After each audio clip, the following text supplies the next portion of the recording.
Hello and welcome back to Suburban Hunt 365. I am DJ. I am in the reloading room again today, but this is continuing on with our muzzleloader series, judging powders with these 6 different projectiles here.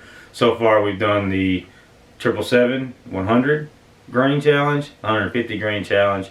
We've done white hots 100 grain challenge and 150 grain challenge. Now, one of the comments that was made on one of the previous videos was that a gentleman liked Pyrodex.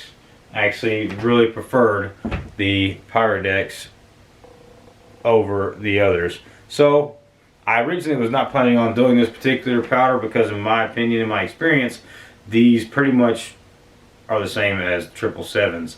But in true fashion, don't take my word for it. Let's actually go get us a pack, which we have. Let's put them down range and see where the bullets land. So, without any further ado, we are going to be going through the same ones that we have been. 245 grain copper, 250 grain aerolite, 295 grain copper, and 330 grain ELR, all power belts. Then we're also going to be doing the Federal bore lock coming in at 270, and the Hornady bore driver coming in at 290 grains. So we are going to in the same order that we've been doing it. So without any more further ado, let's get started. We are going to be, first up, 245 grain coppers.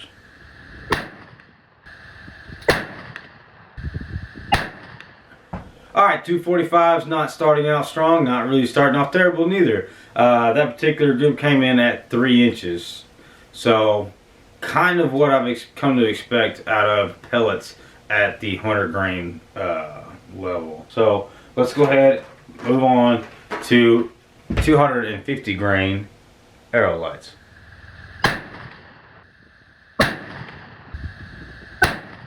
Alright, those first 2 shots weren't terrible. They were kind of close, but then that third shot hits kind of left, which caused this group to come in at 4 inches. Again, that's a little bit higher than I've seen. About 3-inch group is about average for what I'm seeing on these 100 grain challenges with the pellets. And that's just because of consistency of the pellets themselves. Alright, moving on.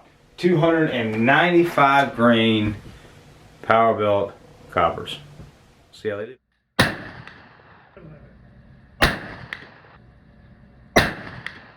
Alright, that one kind of right off the bat didn't do so hot. Yeah, the first one, it was just the first shot. Second shot was 5 inches away from that first shot. Then the third one came down in the middle there. So it is a 5-inch group. Pyrodex rather, not showing a whole lot of love to power belt right now. So let's go ahead and let's move on. Let's see, you got one more power belt to go. That is the 330 grain ELRs. Let's see if it'll show it some love.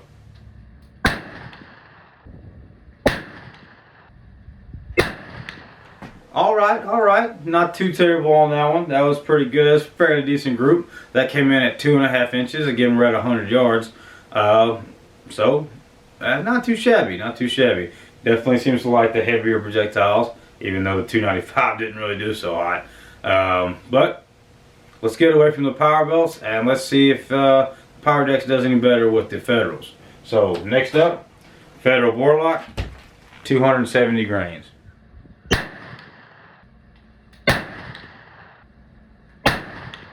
Alright, again, for the 100 grain challenge, it's kind of a respectable group based on what I've seen with these pellets.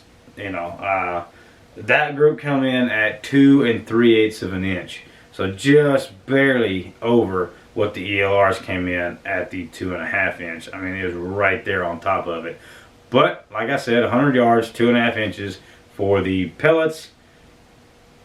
Don't hate the group. Alright, we got one final one. That is the Hornady bore driver FTXs, 290 grain.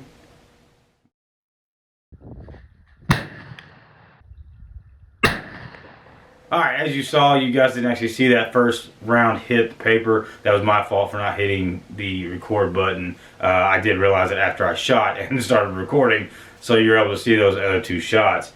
But there's another one, again, not terrible. For the groups that we've been seeing with the 100 grains pellets across the other ones, both white hots and 777s, this is kind of what we come to expect. This one came in at 2 3/4.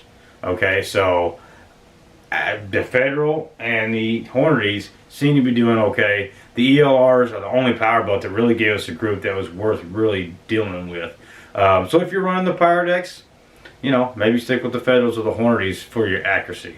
I say that, but the winner for today's challenge is the 330 grain ELRs, coming in at a 2.5 inch group at 100 yards.